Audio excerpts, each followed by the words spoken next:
Muy bien.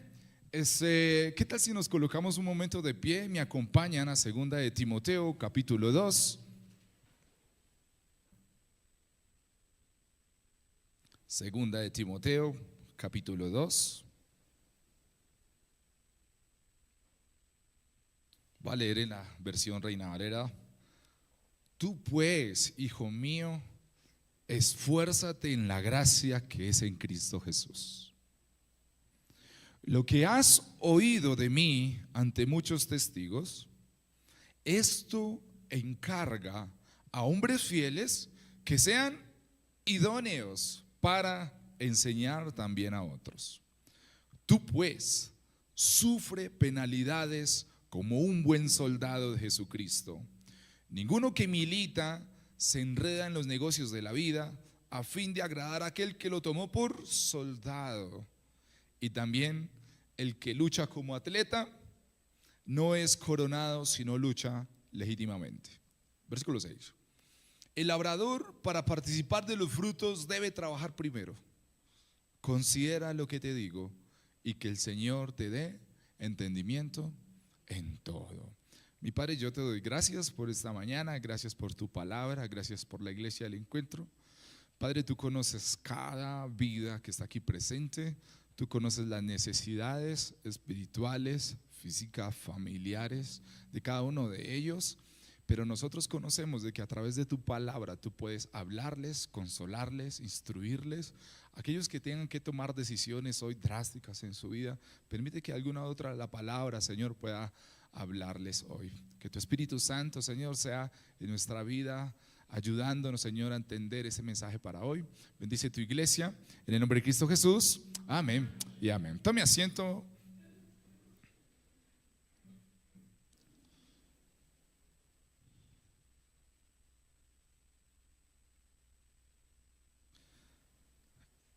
El pastor me comentaba que están en una serie, Edifica la Iglesia, y que hoy me correspondía a mí hablar acerca de siendo discípulos y haciendo discípulos.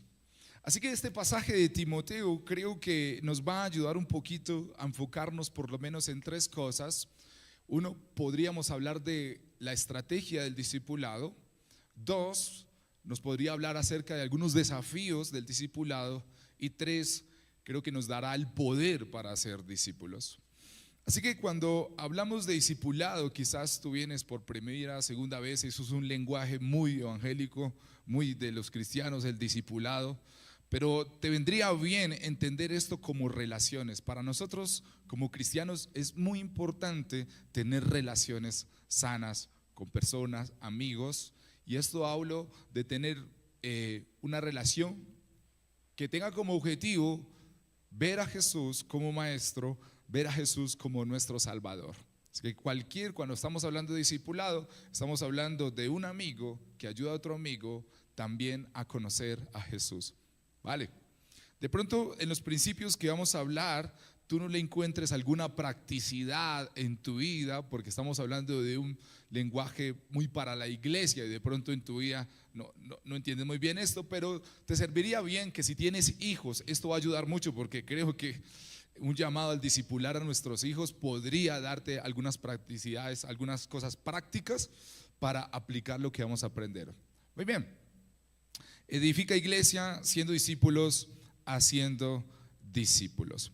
Creo que el pasaje nos va a hablar a nosotros de alguna estrategia, o por lo menos la base de la estrategia de hacer discípulos. Y lo primero que el verso nos va a hablar es de relaciones significativas. Una de las bases de la estrategia del discipulado tiene que ver con relaciones significativas. Mira el texto, versículo 1. Tú pues, ¿qué? Hijo mío. Acá hablamos de que para Pablo la relación que tiene con su discípulo no es una relación de un liderazgo o su coaching, o es una relación muy familiar. Y aquí es donde entendemos quizá el plan de Dios y de Jesús frente al discipulado. Es decir, de que Pablo se le considera como su padre espiritual. Y no solamente eso, porque si tú ves toda la carta y las cartas de Pablo, Pablo le conoce la abuela, le conoce la mamá, le conoce hasta el dolor de estómago, y en ese tiempo no había Google para usted saber qué sirve para el dolor de estómago. Él le recomienda algunas medicinas extrañas. ¿Qué quiero decir con esto? Que Pablo, antes de decirle a Timoteo, esto es lo que tienes que hacer, esto es lo que tienes que hacer, esto no se puede hacer, antes de ir a darle instrucciones, primeramente Pablo se tomó la tarea de conocerle la abuela, la mamá, su familia. Y esto es un llamado al tipo de liderazgo o al tipo de iglesia o al tipo de discipulado que hacemos en nuestra iglesia, porque a veces tenemos liderazgo, pero el líder o el discipulador ni le conoce de qué está sufriendo. Solamente el objetivo es cumplir ciertas normas, ciertas cartillas, pero no se le conoce su vida íntima. Para Jesús es muy importante que estas relaciones de discipulado sean familiares. Yo no sé si tú recuerdas cuando Jesús está haciendo una reunión en una casa y llega a visitarlo la mamá y algunos familiares, y empiezan a decir, dígale que la mamá está acá, lo está esperando. Y Jesús sale con algo seguramente extraño que dice, mamá, hermanos, aquí está mi mamá y mis hermanos, los que hacen la otra, ¿cierto? Y todo el mundo como que, ¿y esto qué? Y yo lo he entendido es de que no es tanto de que a su madre, a sus hermanos, Jesús los rebajó a carácter de discípulos, como que los bajó de estatus. No, sino que a todos sus discípulos los subió de estatus a familia, a familia. Jesús en sus discípulos ve familia. Así que una de las primeras estrategias o de las bases estratégicas del discipulado tiene que ver con tener relaciones ¿qué? Significativas. Lo segundo, esas relaciones significativas tienen que estar motivadas por la gracia. Mira el texto. Tú pues, hijo mío, esfuérzate ¿en qué? En la gracia que es en Cristo Jesús. Ahora mira, eso de la gracia es lo que motiva al discipulado. Mira que hay diferentes formas de motivar a la iglesia para que discipule, y nosotros como pastores somos muy astutos en eso, para que la iglesia haga líderes y uno empuja. Y uno puede usar dos estrategias para ayudar a la iglesia a ser discípulos. Uno es infundirles miedo. Si usted no hace discípulos, ahí para el infierno. Si usted no sea discípulo, mi hermano, ya no me vuelve a subir al altar, ya le quito todo porque usted no está dando fruto.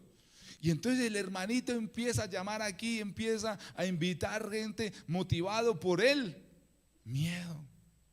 O se usa el egocentrismo. Mi hermano, a los primeros que hagan 12 discípulos y armen su rey de 12, entonces esos van a tener una corona y una estrella y se les va a reconocer en la iglesia como líderes premium o líderes VIP. Y entonces el hermano está motivado por el premio, por el orgullo de ser alguien en una institución, en una iglesia, y esa es la razón por qué hace discípulos. Pablo deja todo ese liderazgo del multinivel a un lado y dice, tú pues hijo mío, esfuérzate en. Esas relaciones no deben ser motivadas por el miedo, sino que deben ser motivados por la gracia y fortalecidos en la gracia. ¿Qué significa eso de ser fortalecidos en la gracia? Que sabemos de que hacer discípulo es una tarea difícil, es una tarea complicada, es una tarea espiritual. Estamos hablando de términos espirituales, es una tarea difícil. Pero la razón y la motivación y el motor en tu vida para cumplir esa gran comisión no debe ser el miedo, no debe ser el orgullo, sino que esa fidelidad, eso de ser fieles, es porque hemos creído en la gracia de Cristo, es decir, de que hemos creído que todo lo que hacemos es para la gloria de Jesús, es decir, que todo lo que hacemos lo hacemos en agradecimiento porque Dios en Jesús nos llamó, nos convocó a nosotros, nos hizo parte de su plan, no por méritos, sino por su gracia. Así que, ¿cómo puedes agradecer tantas cosas que Dios ha hecho en tu vida? Pues ayudándoles a otros también a encontrarse con Jesús, motivados por la gracia. Entonces hablamos de que la base de una estrategia de discipulado tiene que ver con relaciones significativas, motivadas por la gracia y multiplicadas intencionalmente. Mira el texto, versículo 2. Lo que has oído de mí ante muchos testigos, esto encarga a hombres fieles que sean idóneos para enseñar también a otros. ¿Cuántas generaciones aparecen en este versículo? En un versículo, ¿no? ¿Cuántas generaciones? Miremos, contémoslas. Está Pablo, ¿cierto? Que le dice ¿a quién? A Timoteo, 2, que encarga a hombres fieles, 3, y que esos hombres fieles enseñen 4 generaciones. 4 generaciones. Parece que el sueño del apóstol Pablo no es volverse padre espiritual de Timoteo, ni tampoco abuelo de Timoteo. El sueño del apóstol Pablo es ser un bisabuelo. 4 generaciones. Por eso cuando estás cultivando una relación significativa con alguien de discipulado, tú no lo estás viendo tanto como tu hijo espiritual, sino que tu meta en el Señor es volverlo un abuelito espiritualmente, que Él pueda multiplicarse. Permítanme darles un ejemplo. Estaba compartiendo con un amigo misionero, él se llama James, es director de un ministerio llamado Sendas en Latinoamérica, y él me decía que ellos invierten muchos recursos en Estados Unidos para ir a enseñar algunas estrategias de interpretación bíblica al África. Y ellos llegaron al África, tú sabes, el costo de los pasajes, el costo del hotel, el desplazamiento, todos los sacrificios que tienen que hacer para ir al África. Ahora ni se diga para el Pacífico, imagínate. Para el África ellos llegaron y el pastor solamente reunieron 15 pastores allí. Y ese viajecísimo que se pegaron de allá. Y el pastor que lo recibió estaba muy apenado con el misionero. Le dijo: James, ¿por qué no más bien ustedes nos avisan con tiempo y nosotros podemos hacer una gran convocatoria y podemos llenar todo un centro, podemos llenar hasta 1000 pastores, tenemos la capacidad, invertimos en sonido, en pantallas y hacemos un evento grande? Y Mike, un misionero de 2 metros, le dice: mi hermano, cuando nosotros estamos haciendo esto, no te estamos mirando a ti, sino que estamos mirando a las personas que vienen tras de ti. Si no funciona llenar muchas cosas, es hacer la estrategia de enseñarle a uno que haga discípulos a otros. Esto cambia mucho los paradigmas de cómo hacemos iglesia. Que no se trata de llenar solamente un campamento o un lugar, porque eso no es hacer discípulos. Es de alguna forma tener relaciones significativas con alguien, volverlo tan familiar, motivado por la gracia, pero tener el sueño y la expectativa de que esa persona también le va a enseñar a su hijo espiritual y a sus nietos espirituales de cómo es y qué fue lo que hizo Jesús hace más de 2000 años. Muy bien, entonces la base de la estrategia del discipulado, según este pasaje, tiene que ver con cultivar relaciones significativas, motivadas por la gracia, multiplicadas intencionalmente, y mira esto tan importante, enfocadas en la palabra. Mira el texto: lo que has oído de mí ante muchos, esto encarga a hombres fieles que sean idóneos ¿para qué? Para enseñar también a otros. Ahora, ¿qué es lo que ha oído Timoteo ante muchos testigos de Pablo? ¿Qué es lo que tiene que enseñar? ¿Qué es lo que tiene que enseñar? Si vemos la carta un poquito más completa, en el capítulo 4, Pablo le habla de qué es lo que tiene que enseñar. Un ejemplo, versículo 1 del capítulo 4: te encarezco delante de Dios y del Señor Jesucristo, que juzgará a los vivos y a los muertos en su manifestación en su reino, que prediques la palabra. Esto es lo que tenemos que enseñar, la palabra. Que instes a tiempo y fuera de tiempo, redarguye, reprende, exhorte con toda paciencia y doctrina. ¿Por qué? Se lo dice: porque vendrán tiempo cuando no sufrirán la sana doctrina, sino que teniendo comezón de oír, se amontonarán maestros conforme a sus propias concupiscencias y apartarán de la verdad el oído y se volverán a las fábulas. Pero tú, sé sobrio en todo, soporta aflicciones, haz obra de evangelista, cumple tu ministerio. Pablo le dice: te encargo. ¿Cuál es ese encargo? Lo dice el pasaje: predica, ¿qué? La palabra, no tus propias ideas.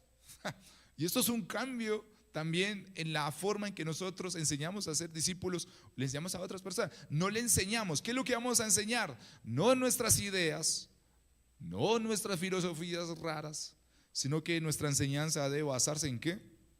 En la palabra, en la escritura, a tiempo y fuera del tiempo. Básicamente Pablo le dice tres cosas. Por un lado, redarguye. Por el otro lado, reprende. Por el otro lado, dice, exhorta. Eso es lo que tienes que hacer con la palabra y en el discipulado. ¿Cómo así que redarguye? Lo que Pablo le está diciendo, mira, muéstrale a tus discípulos lo malo que están haciendo, pero no desde tu perspectiva, sino desde... Entonces, mi hermano, la palabra del Señor aquí dice que esto no está bien. Eso es redarguir. Reprende. ¿Qué quiere decir con eso? Corrígelos cuando se equivoquen, pero corrígelos con la palabra. No es que a ti te parece, no, es la palabra. Mira, esto no está muy bien. Y también exhorta.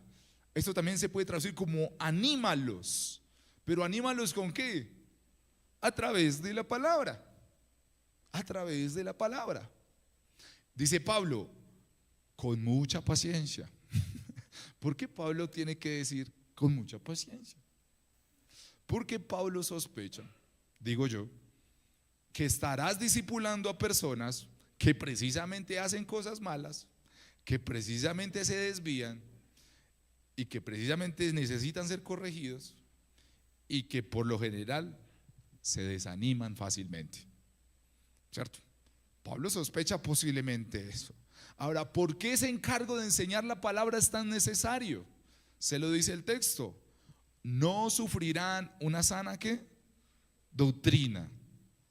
Casi como que llegará un tiempo donde la gente solamente va a ir a iglesias o a lugares donde sabe que les van a decir cosas que les gusta que le digan. Van a ir a lugares donde sabe que la predicación casi como que les van a profetizar casa, beca, comida, chance, lo que sea. Y la gente dice, no, allá me gusta porque allá sí el pastor habla bonito. Y me gusta porque allá sí, allá sí le hablan bien. Dejamos eso allá. Pero los que estamos aquí necesitamos una iglesia, un discipulado que discipula, que enseña a otros a través y por la escritura, por la palabra. No es de que a mí me parece, sino que es lo que la palabra del Señor dice. Que sí, que la palabra del Señor nos corrige, pero es que de alguna otra forma tú y yo necesitamos ser corregidos. O alce la mano la persona que es perfecto en todo.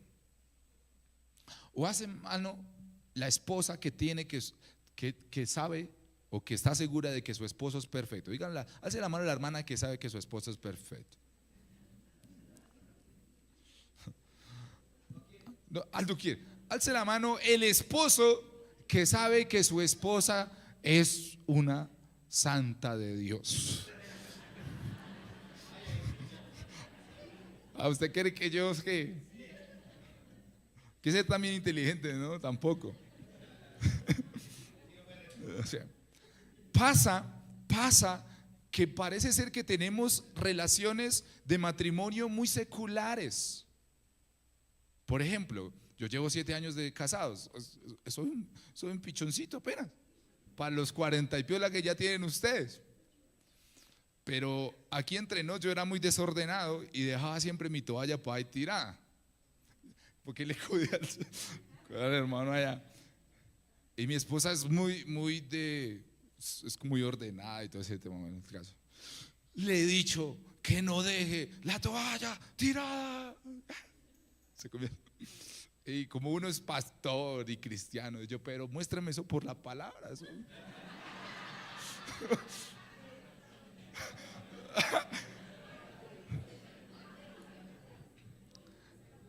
Ve a mano, me dijo, ve a mano.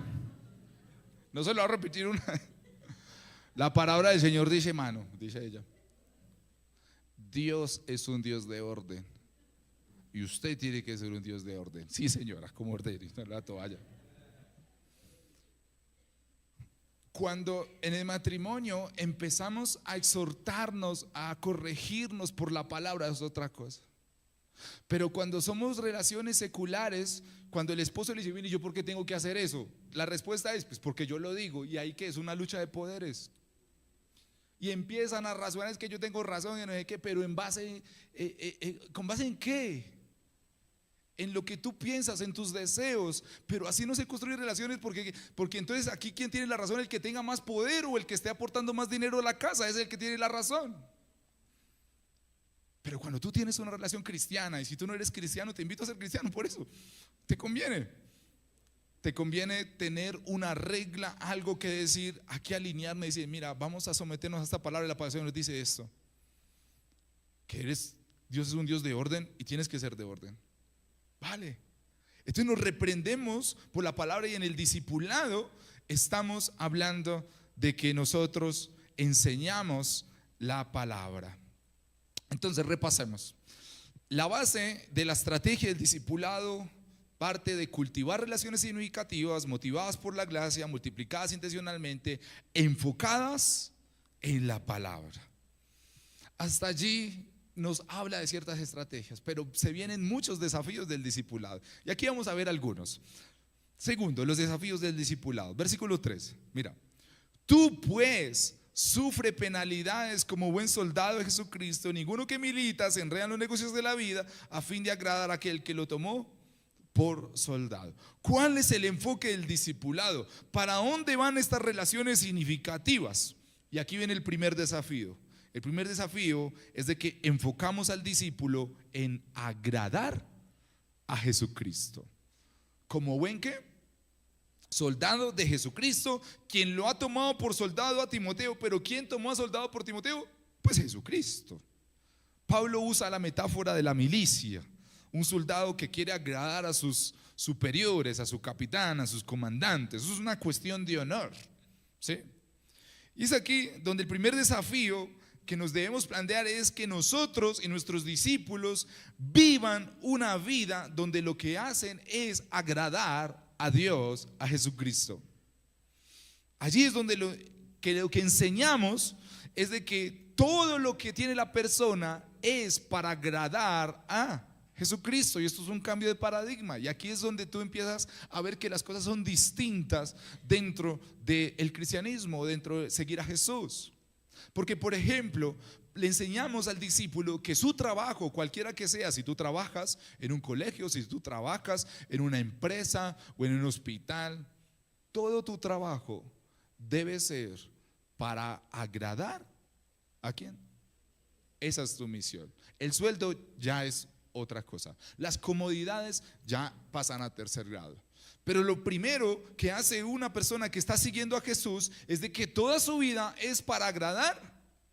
Entonces tu pregunta es, ¿cómo tu trabajo en donde tú estás allí laborando todo el tiempo de la semana o que te la pasas allá, es cómo ese trabajo puede ser la excusa para que tú agrades ¿a quién? A Jesucristo. Es lo que enseñamos en el discipulado. Y no solamente el trabajo, la familia, tu esposo, tus hijos. Nosotros no tenemos familia por tenerla, no. Cómo ese matrimonio, cómo esos hijos es para agradar a Dios. Tienes que entender que cuando Dios te dio un trabajo donde sea, no fue para ayudarte a ti a ser mejor persona. Tu trabajo es para ver cómo en tu entorno agradas a Dios. Ten eso como tu primera prioridad. Eso cambia mucho. La universidad, el Señor te dio una carrera no para ayudarte a ser mejor persona y autorrealizarte, como dice Maslow. No, el Señor te da una carrera y te da las oportunidades académicas para que eso sea una excusa para agradar a Dios. Aquí se lo dejo. Depende de usted tomar tinto con Dios y saber cómo es que va a agradar a Dios a través de todo lo que tú tienes y de todo lo que hace. Mira que Pablo dice, ninguno que milita se enreda en los negocios de la vida a fin de agradar a aquel que lo tomó por. O sea que un creyente fiel, un discípulo fiel, no tiene una vida dividida, no tiene una vida secular y una vida cristiana. Eso no existe. No tenemos una vida dividida. Tú no tienes un trabajo secular y un trabajo espiritual. Eso no es. Toda tu vida es espiritual. Toda, no tienes vida secular. Toda tu vida tiene que ver con agradar a Dios. Por eso Pablo dice, no se enreda, es decir, de que tiene una misma línea, toda su vida es para agradar a Dios. Entonces, el primer desafío es enfocar al discípulo en agradar a Jesucristo. El segundo desafío tiene que, este me encanta, preparar al discípulo para el sufrimiento. Versículo 3. Tú pues sufre penalidades como buen soldado. Se lo dice en este verso, se lo dice en toda la carta. Capítulo 1, verso 8. Por tanto, no te avergüences de dar testimonio de mí, nuestro Señor, ni de mí, su prisionero, sino participa de las aflicciones del Evangelio y el poder del Señor. Segunda de Timoteo 1:12. Por lo cual también sufro estas cosas, pero no me avergüenzo, porque yo sé quién ha creído. Estoy seguro de que es poderoso para guardar mi depósito para aquel día. El que estábamos leyendo, 4:5. Tú pues sé sobrio en todo, soporta aflicciones. Aquí vemos a Pablo, un discipulador, por la palabra, preparando a su discípulo para el sufrimiento. Jesús prepara a sus discípulos para el sufrimiento. Cuando están charlando con él y él ya va a hacer su obra gloriosa en la cruz, él dice, ustedes van a sufrir. Si me persiguieron a mí, ustedes... O sea, lo que hace el maestro es preparar a su gente, a sus discípulos, para el sufrimiento. ¿Por qué es necesario que nuestros discípulos, nuestros hijos, aquellos que nosotros estamos liderando, sean preparados para el sufrimiento? Porque si no los preparamos nosotros, el mundo también los va a preparar. Y cuando el mundo los prepare para el sufrimiento, entonces no van a estar a la talla de los tsunamis y de lo cruel que es esta vida después de la caída. Y entonces vas a tener niños, adolescentes con diferentes enfermedades mentales y cosas, frustrados de la vida, matrimonios endebles en lo líquido. ¿Por qué? Porque nunca preparamos para el sufrimiento. Si tú no lo haces, lo harán otros. Y solamente escucha a tus amigos en cómo lidiamos con el sufrimiento. Por ejemplo, ¿por qué me pasa estas cosas? ¿Por qué tuve esta pérdida? ¿O por qué me pasa esto a mí? Tus amigos dirán, algo malo hiciste, algo estás pagando. Eso se llama un karma, eso es una filosofía, el karma. Lo practican las religiones orientales, el karma. Algo estás pagando. Solución: pórtese bien, haga las cosas bien, que al que hace bien le va. Eso es una religión. Y eso es la preparación de otros. Dicen, son un poquito más, dice, ¿por qué te va mal en la vida? ¿Sabe por qué? Eso debe ser porque el mal está luchando contra el bien. Y como usted no le está rezando bien al santo, entonces no están ganando la batalla allá. Entonces métale más candelas, velas, que vea que le va bien. Bueno, no hablemos de esas tradiciones, hablemos de lo nuestro. ¿Por qué está pasando eso, mi hermano? Algo no está haciendo bien. Tú estás diezmando. Si no le está yendo, diezme más, que porque si usted da más, pues ellos van a tener más recursos para derrotar a los malos, y entonces usted será bendecido. Se llama dualismo. Eso es otro pensamiento. Hoy son muy seculares. Los seculares son personas no necesariamente que no creen en Dios, son personas que creen en Dios, pero no es que saquen un domingo para ir a la iglesia. No, yo creo en Dios a mi manera. Y cuando viene el sufrimiento y el por qué pasan las cosas, entonces empiezan sus pastores, los terapeutas. Ahora, no tengo nada con los terapeutas, yo estoy estudiando psicología, ¿no? Entonces, ¿qué? Empiezan con voces españolas, por no decir estape, pero empiezan. Dice, no lo veas así, no estás sufriendo, cambia de mentalidad, no lo pienses, es una oportunidad, es una cuestión de honor. Eso se llama estoicismo. Eso es otra filosofía de cómo tú enfrentas el sufrimiento. Es que cambia tu manera de pensar. No veas eso, no lo veas por ese, velo por el lado amable, búscale algo positivo, piensa en positivo, no te dejes, no piensa en negativo, ve las cosas bien. Eso es otra filosofía de vida.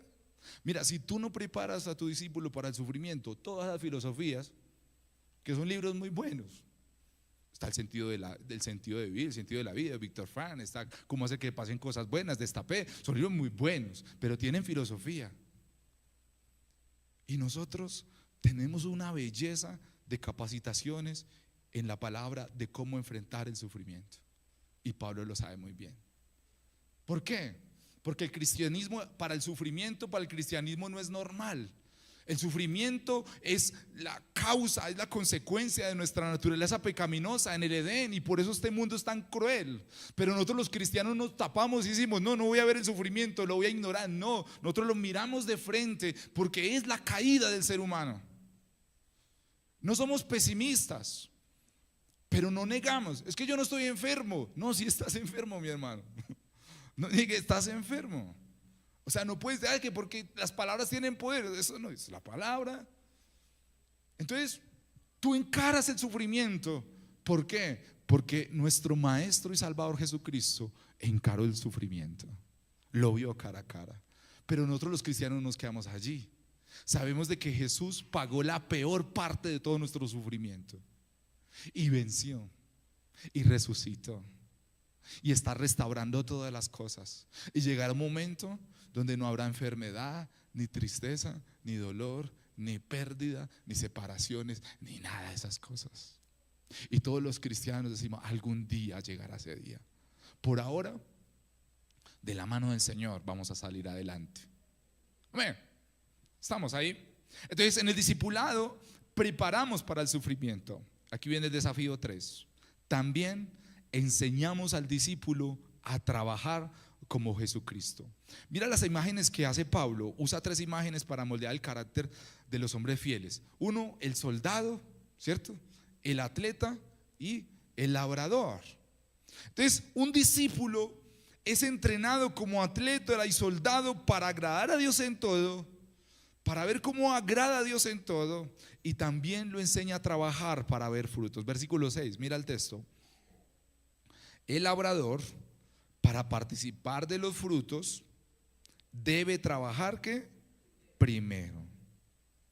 Y tú dices: no, pues que somos salvos por gracia, que no necesitamos obras. Dice: ¿cómo es que funciona esto? ¿Sí? Pero Pablo no está hablando aquí de una gracia barata que te deja a ti inoperante.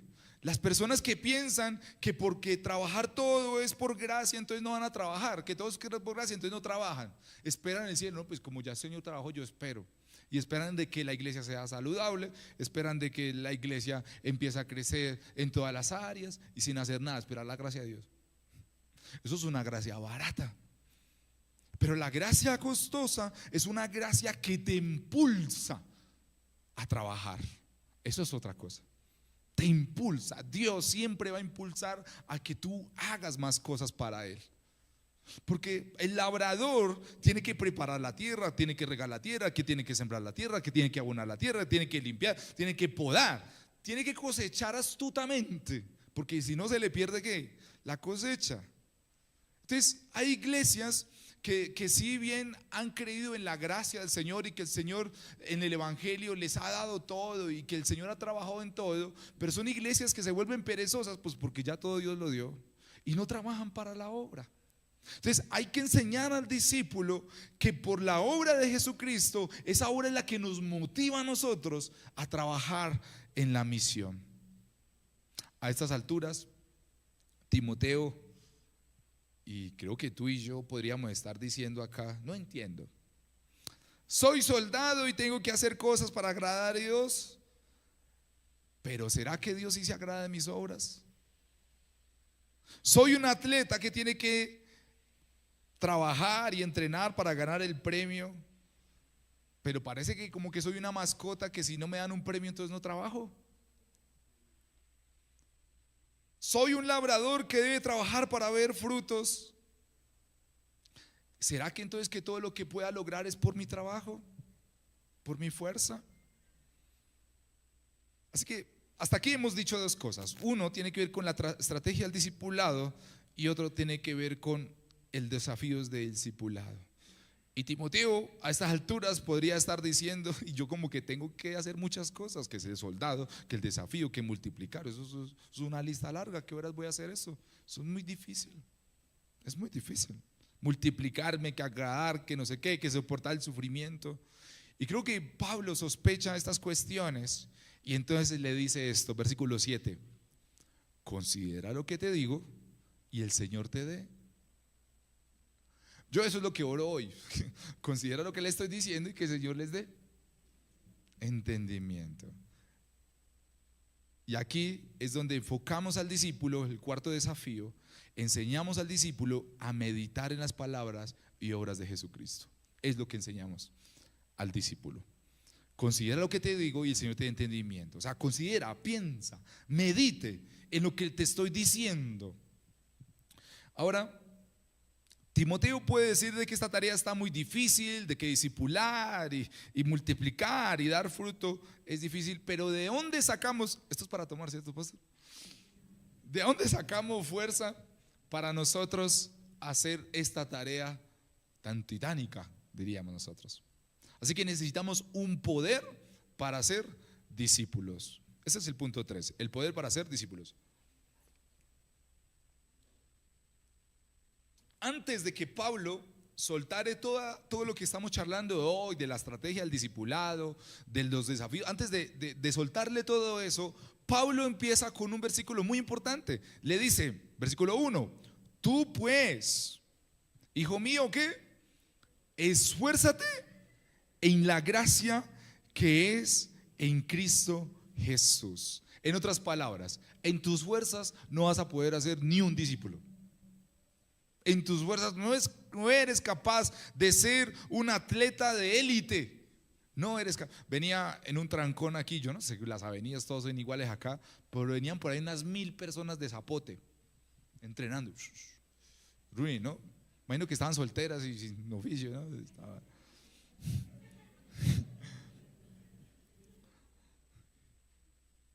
Y yo los veo, yo los admiro muchísimo. Y yo, en Bogotá, yo corro una cuadra en Bogotá y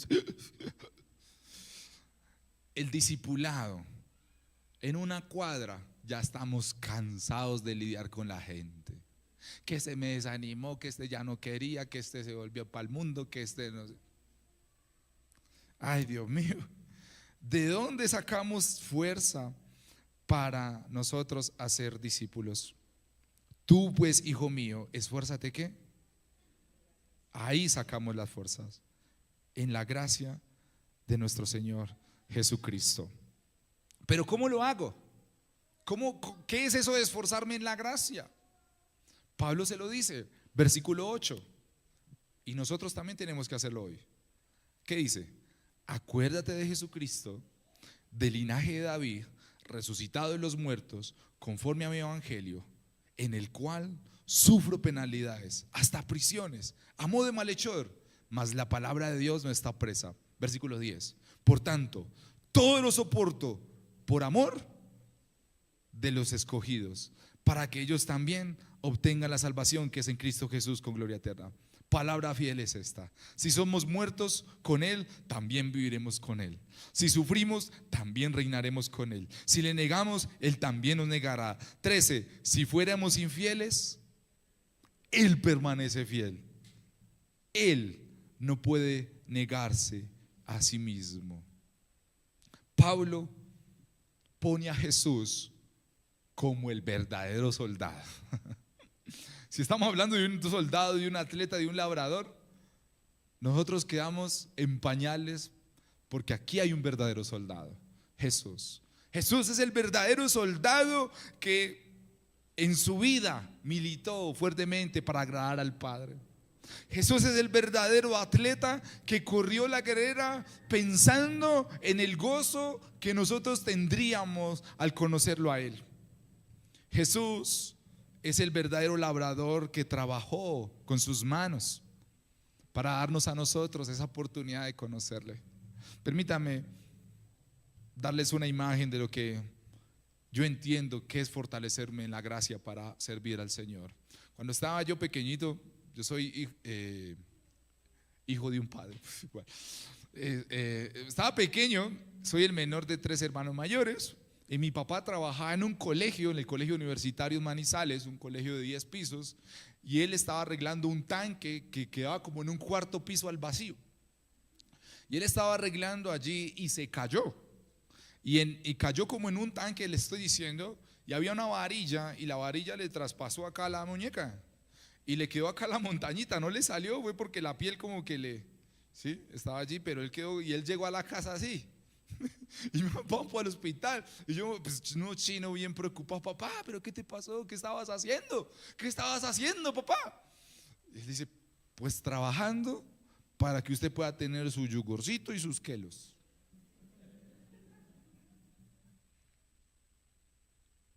Te amarcas.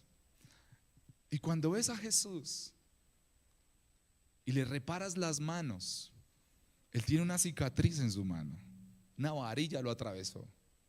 Y tú le preguntas, pero Jesús, ¿qué estabas haciendo? Estaba trabajando para que tú puedas ser reconocido como hijo de Dios. Estaba trabajando para eso. Entonces, motivarse por la gracia es poner la mirada en la obra de Jesucristo, y que si Él fue capaz de trabajar por la obra, se le parte a uno una uña. No, pastor, ya no puedo ir. Ay, mi hermano, ver a Jesús entregándose todo completo para que nosotros conozcamos al Padre. Entonces nosotros, cualquier cosa que Él nos pida no se compara al sacrificio que Él tuvo que hacer para amarnos. ¿Qué nos va a quedar grande haciendo discípulos? Lo podemos hacer, motivados por la gracia. Pero pastor, ¿qué tal que yo no sea ese atleta fiel? ¿Qué tal que yo no cumpla ese propósito y que termine desembarrándola? Yo recuerdo una historia otra vez con mi papá, donde me gusta todavía mucho el fútbol, y estaba yo también, chino, ya un poquito más grandecito, y mi papá siempre es un hombre trabajador y nunca tiene tiempo, nunca tuvo tiempo, ahora sí lo tiene, nunca tuvo tiempo para jugar con uno como hijo. Digo que ahorita sí que tiene, porque ahorita sí sale con los nietos y es un amor con los nietos. Yo dije, papá, cambiaste. Les pasa igual, ¿no?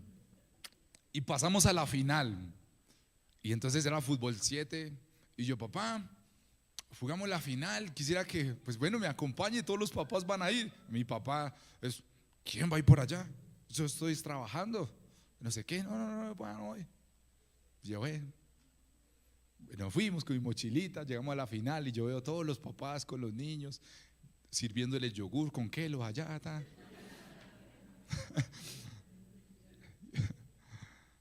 Y bueno, ya empezó el partido, yo ahí echándome la bendición y tal, el tema. Cuando lo veo entrar, mi papá, mi mamá, mi hermano, todo, la barra brava, Millonarios le quedó un pañal, eso era. Ay, y empieza a mí a correrme como una.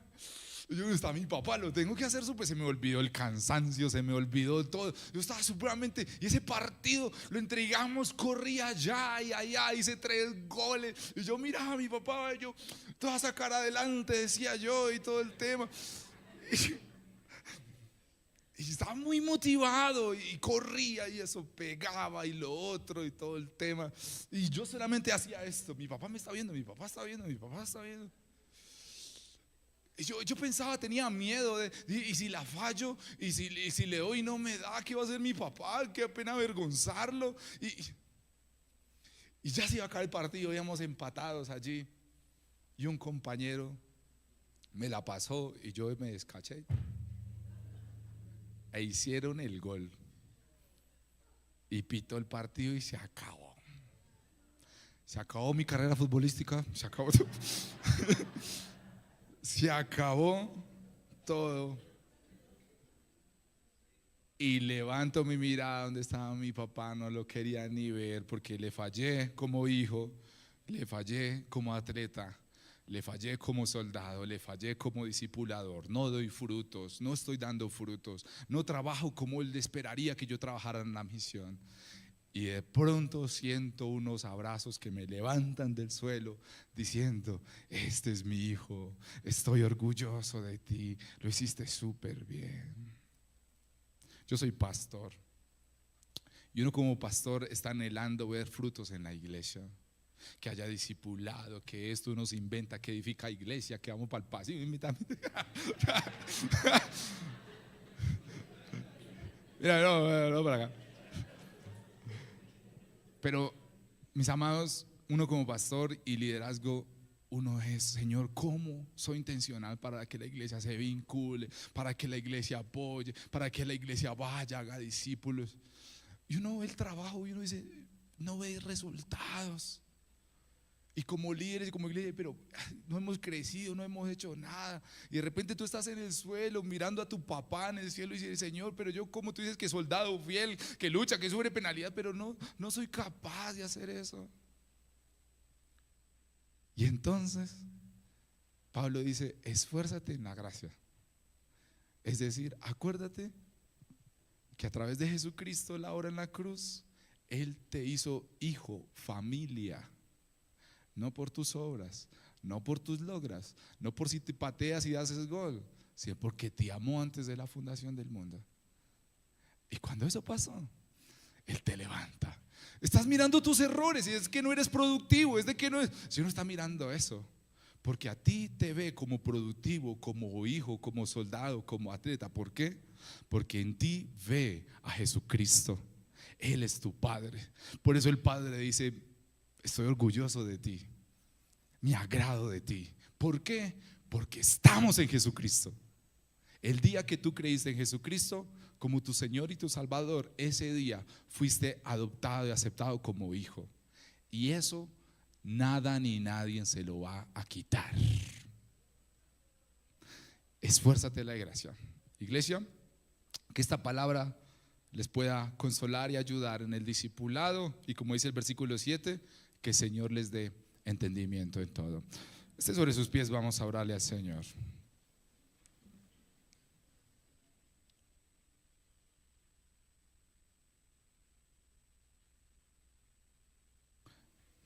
Mi Padre, yo hoy oro específicamente por la iglesia del encuentro aquí en Bogotá.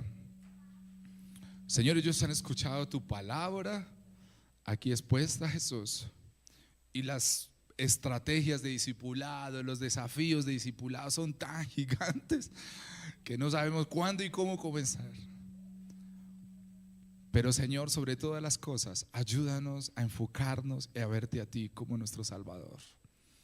Ayúdanos a verte a ti, Padre, trabajando por nosotros, luchando como soldado, dando la vida por cada uno de nosotros, mi Padre. Y sabemos, Dios, que tú nos ves a nosotros como santos, como hijos, como aceptados en ti, Señor. Yo te doy gracias, mi Padre, porque a partir de esta palabra, Señor, muchos van a ser conmovidos por tu gracia, fortalecidos en tu gracia para ser discípulos. Y yo no oro por los discípulos de esta iglesia, de cada uno de ellos. Yo oro por los discípulos de los discípulos de los discípulos de ellos. Permíteles crecer, Padre, de esa forma. Yo te doy gracias, bendigo tu iglesia en tu nombre, en el nombre de Cristo Jesús. Amén y amén. Iglesia, Señor les bendiga a todos.